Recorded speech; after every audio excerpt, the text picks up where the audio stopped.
Have you ever looked at an old photograph and realized you're the only one still here? Not a dramatic realization, not loud, just a quiet moment at the kitchen table, holding something small and feeling something very large. Maybe it was this morning. Maybe it was last week. Maybe it happens more often than you tell anyone. And if that is where you are today, welcome. I'm so glad you're here. This is Faith for Seniors, and today we are going to sit together for a little while. No lectures, no lists, just an honest conversation about one of the quietest, heaviest things a long life can carry. How are you feeling today? Not just your body, but deep inside, how is your heart really doing? Did you sleep last night? Have you had something warm to eat? I'm asking because I genuinely want to know. And because what we're about to talk about touches something tender, and I want you to feel safe here. So pull up a chair and let's begin. The photograph on the kitchen table. Picture a Sunday afternoon. The dishes are done. The house is still.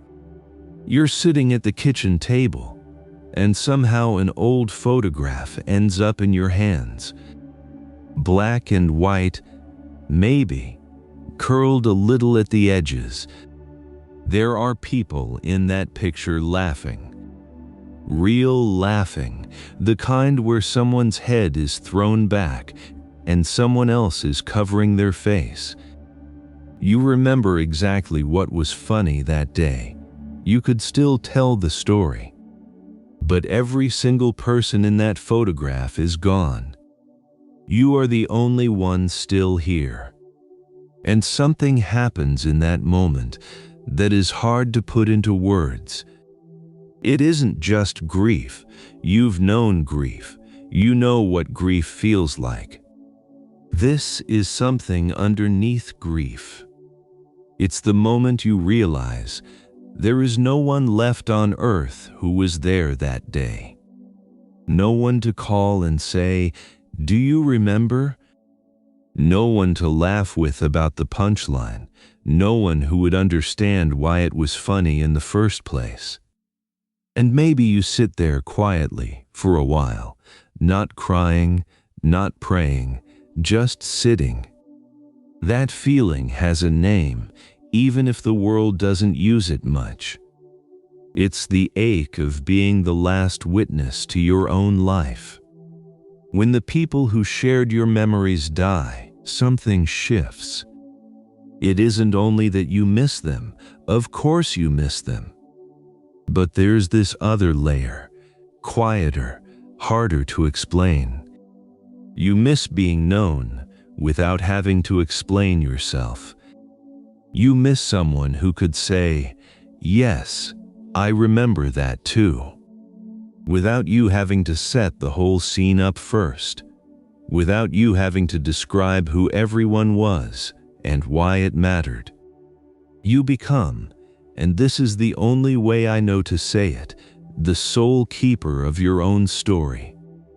That is a heavy thing to carry. And my dear friend, if that is sitting in your chest right now, you are not strange. You are not ungrateful. You are not failing at getting older. You are simply carrying something that millions of people carry in silence because the world doesn't have good words for it. But God does. You keep track of all my sorrows. You have collected all my tears in your bottle.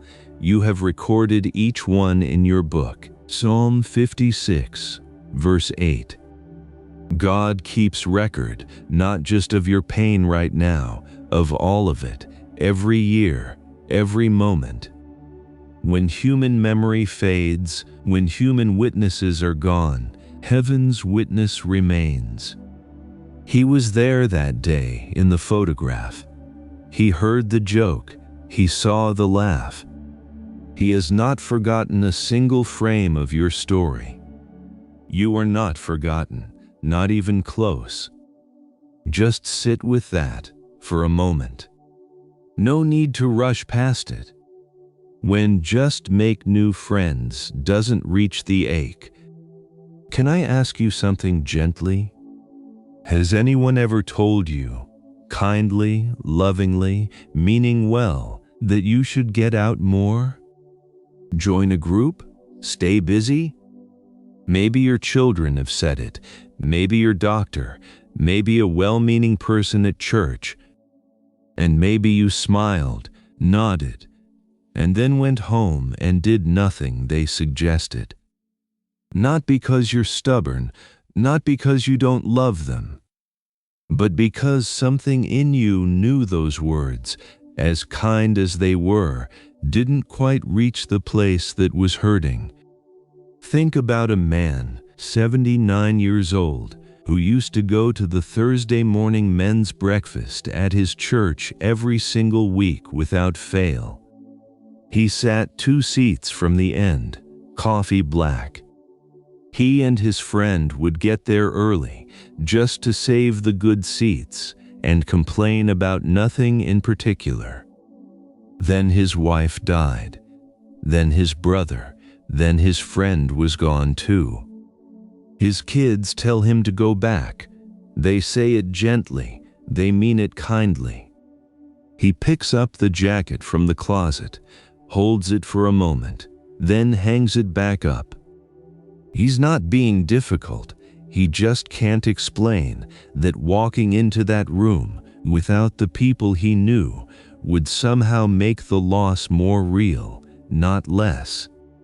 Starting over with new people feels impossible right now, not because he has no love left, but because he is tired.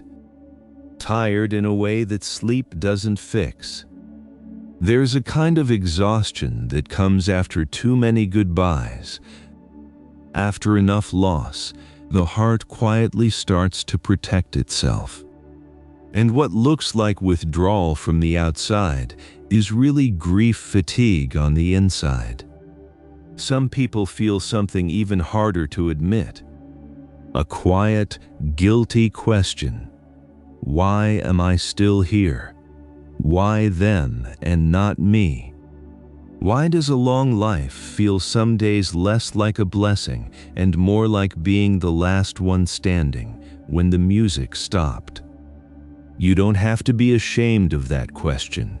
Many people carry it, and God is not surprised by it. Even to your old age and gray hairs, I am He who will sustain you. I have made you, and I will carry you. I will sustain you, and I will rescue you. Isaiah 46, verse 4. Notice what God does not say there. He doesn't say, try harder. He doesn't say, get out more. He doesn't hand you a list of suggestions. He says, I will carry you. Not push you, carry you. If you don't have energy for new circles right now, God is not disappointed in you. He's not standing at a distance with his arms crossed, waiting for you to rally. He comes near, he carries. That is who he is, with the weary heart. And maybe, just maybe, what you need most right now isn't more effort. Maybe it's knowing that someone is already beside you. You are not alone in this. God has not stepped away. The ones who knew you then. Here's something that doesn't get said enough. You can be completely surrounded by people who love you and still feel a deep, aching loneliness. Not because they're doing anything wrong, not because you're ungrateful, but because the people in the room know you as you are now. And there is no one left who knew you as you were then. Think about a woman in her mid-80s who moved in with her daughter after a fall. Her daughter is wonderful, attentive, kind. The grandchildren come over and hug her and sit with her and ask how she's feeling. She is safe, she is cared for, she is loved. And some evenings, she sits in her room and looks at the family pictures on the dresser and feels this strange, quiet ache she can't quite explain. Because everyone in that house knows her as Grandma, the one who moves carefully, naps in the afternoon, needs help with her coat. They don't know the woman who once drove 6 hours by herself just because she wanted to see the ocean. They don't know the woman who could argue politics for 2 hours straight and hold her own, who sewed curtains at midnight, who laughed so hard once she had to leave the table. They know who she is now. They don't know who she was. And somewhere inside her, a voice whispers, "Does anyone still remember the whole me?" That isn't vanity, my dear friend. That's identity. When time narrows how the world sees you, when you become defined by what you need help with rather than who you are, something deep inside reaches for the person you've always been. The full person, the one who lived all those years, felt all those things, carried all those stories. And the stunning truth is this: God never lost sight of that person. Since my youth, God, you have taught me, and to this day I declare your marvelous deeds. Even when I am old and gray, do not forsake me, my God, till I declare your power to the next generation, your mighty acts to all who are to come.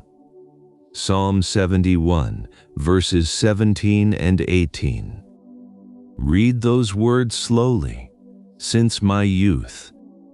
God didn't meet you for the first time when you became elderly.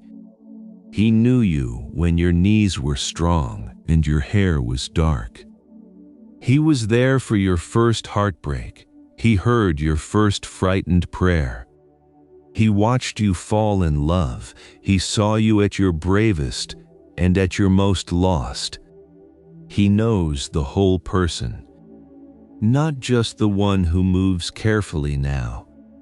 The whole you, every chapter. Your family loves you deeply in the season they can see. But God loves you in the full length of your life. He has never mistaken you for only your weakest moment. You are still seen fully by the one who has always known you best. Lord, you're the only one left who remembers me when I was young. I want to slow down here, because this is the part that I think many of you have felt, but maybe never said out loud. Maybe it's late at night, the lamp is still on. There's a drawer in the dresser with letters in it, tied up with a ribbon. A wedding ring kept in a dish on the nightstand, and the house is very quiet. Or maybe it was after the last funeral. Another familiar face, another goodbye. And you sat down afterward and felt something different from ordinary grief. A kind of thinning, like the world has grown thinner around you. Like fewer and fewer people can testify that your life happened the way you remember it. And the ache is specific, not just "I miss them," deeper than that. Who remembers my mother's kitchen? Who remembers the song we danced to at the wedding? Who remembers how fast I could walk? Or the plans I made? Or the person I was before all of this? Who remembers me before the sickness, before the silence, before so many funerals? My friend, if you have felt that, you are not alone. And there is a prayer that I think lives in the heart of many older believers. It doesn't get spoken often, but it's real. Lord, you're the only one left who remembers me when I was young. Let that thought stay with you a while. That prayer sounds heartbreaking, and it is, truly. But it is also something else. It is holy. Because that prayer says, there is still one who was there, one whose memory has not blurred, one who has not moved on.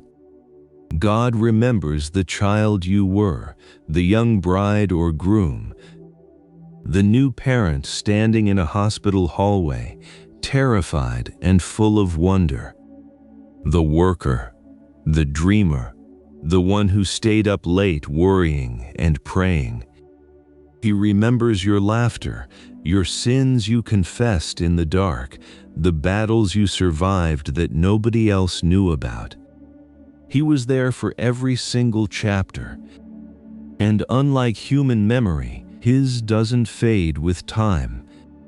He made you. He has carried you this far. He will carry you still. I have made you, and I will carry you. I will sustain you, and I will rescue you. Isaiah 46, verse 4. That isn't a promise for when you were young and strong. That promise is for right now, for this exact moment. God is not merely the Lord of your future. He is the witness of your entire past. Nothing essential about your life has been lost, not a laugh, not a tear, not a prayer whispered in an empty room. He holds all of it. You are not forgotten. You are not failing at old age. I want to say something plainly. If your house feels too quiet most evenings, you are not failing. If you wake at 3 in the morning and reach for the other side of the bed, you are not failing. If you go to church and sit among kind people and still feel somehow invisible, you are not failing.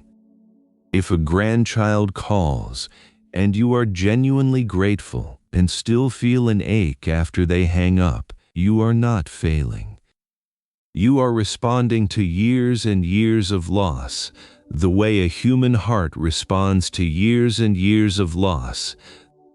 The world gives older people shallow prescriptions. Stay busy, find a hobby, think positive. And sometimes those things help, truly. But sometimes, especially after a certain number of goodbyes, they just don't reach deep enough. And when the prescriptions don't work, some people quietly conclude there must be something wrong with them. There isn't. There is nothing wrong with you. What you're carrying is the accumulated weight of a long, full, loving life. You loved many people. You built things. You showed up. And now many of those people are gone, and the world keeps expecting you to adjust at a pace the heart simply cannot keep. My dear friend, you are not weak. You are human. And you are tired in a way that makes complete sense. God is not irritated by recurring tears. He records them. He isn't embarrassed by your neediness in this season. Scripture says he expected to be your refuge here. This is not a surprise to him. He never asks you to call grief gratitude before grief has even had a chance to speak. Christian hope is not pretending. It isn't a forced smile over a real wound. It is being held while telling the truth. It is being honest about the quiet and finding that someone is already in it with you. How is your heart today, really? because I mean that. I thought about you before I sat down to record this. I hoped you would come, and I want you to hear this clearly. You are not forgotten. God has not stepped away, not for a single moment of this. You are the keeper of stories that still matter. There's something else I want to say to you.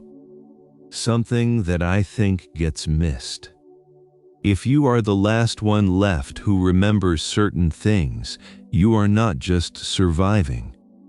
You are carrying witness. You remember the old church before it was renovated. You remember your parents as they really were, not as history, but as people. You remember how the neighborhood looked, what things cost, how people talked, how they helped each other. You remember prayers that were answered decades ago. You remember hardships your grandchildren have never heard the full story of. Maybe no one asks anymore. Maybe you've stopped telling the stories because halfway through them, your throat tightens. Maybe you've wondered if it even matters. It matters. Every person you remember, they mattered. Every ordinary moment, it mattered. And your carrying of those stories is not a burden without purpose. Here is something I find deeply comforting. You are not preserving those memories alone. You never were. God has always been the second witness, the faithful keeper, the one who holds what love built and what death could not erase. When you remember your husband's laugh, God remembers it too. When you think about your mother's hands, or your father's voice, or the friend who stood beside you at the hardest moment of your life, God holds those people. He always has. Memory shared with God is not wasted. It is not homeless. Perhaps tonight, before you sleep, you might try something simple. Not a formal prayer, just a memory you've been holding alone. Tell it to the Lord. Not because He needs the information, He was there, but because love deepens when memory is shared. And He is the one companion who will never forget what you tell Him. What memory have you been carrying alone that maybe He's been waiting to carry with you? Tomorrow may still be quiet, but not empty. I don't want to wrap this up too neatly, because tomorrow morning, the chair across the table may still be empty. The phone may not ring as often as you'd like. The evening may come and go with only the television for company. Sunday morning may arrive and you'll miss the hand that used to reach for yours in the pew. I'm not going to tell you that if you just believe hard enough, all of that will feel better. That wouldn't be honest, and you've lived long enough to know the difference between true comfort and cheerful noise. What I can tell you is this: God will be in that quiet kitchen tomorrow, not distant, present, in the chair across from you, in the half-finished prayer before the coffee gets cold, in the old hymn that surfaces from nowhere while you're washing up, in the 3 a.m. waking, in the doctor's waiting room with no one who knew your childhood sitting beside you, in the tears that rise during worship when the music touches something you can't name. He remembers your beginning. He has carried your middle. He will carry you to the end. That is not a vague religious comfort. That is the specific promise of a God who made you, knew you young, and has never, not once, looked away. Maybe tonight, Before you close your eyes, you don't have to say anything formal. Maybe you just whisper, "Lord, you know, you were there, you remember." And let that be enough, because it is enough. You may be the last living person who remembers certain things about your own life. But you are not the last witness overall. God remembers it all. Every laugh, every loss, every ordinary Tuesday. Every brave thing you did when nobody was watching. Every prayer you prayed in the dark when you weren't sure anyone heard. He heard. He remembers. He is here. You are not forgotten.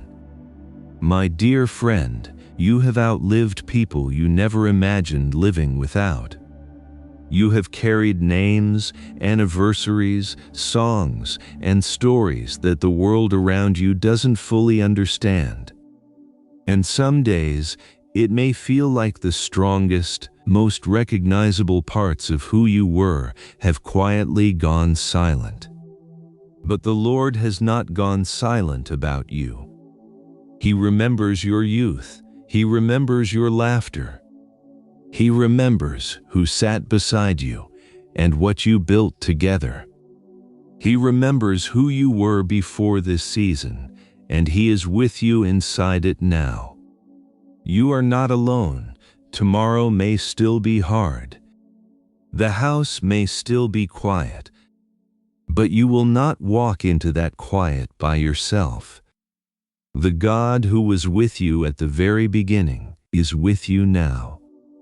And He will not forget you in this chapter or any chapter after it. If this spoke to something in your heart today, would you leave a comment? Just one word for this season of life: lonely, peaceful, tired, grateful, waiting. Or if you want, the first name of someone you miss. When you share, someone else reading will feel less alone too. That matters more than you know. And please subscribe and stay with us here at Faith for Seniors, because this is a place where we don't just talk at you. We sit with you, we listen, and we remind each other, week after week, that no one should grow older feeling forgotten. Take very gentle care of your heart today. And may the Lord, who has known you since your youth, hold you very near tonight.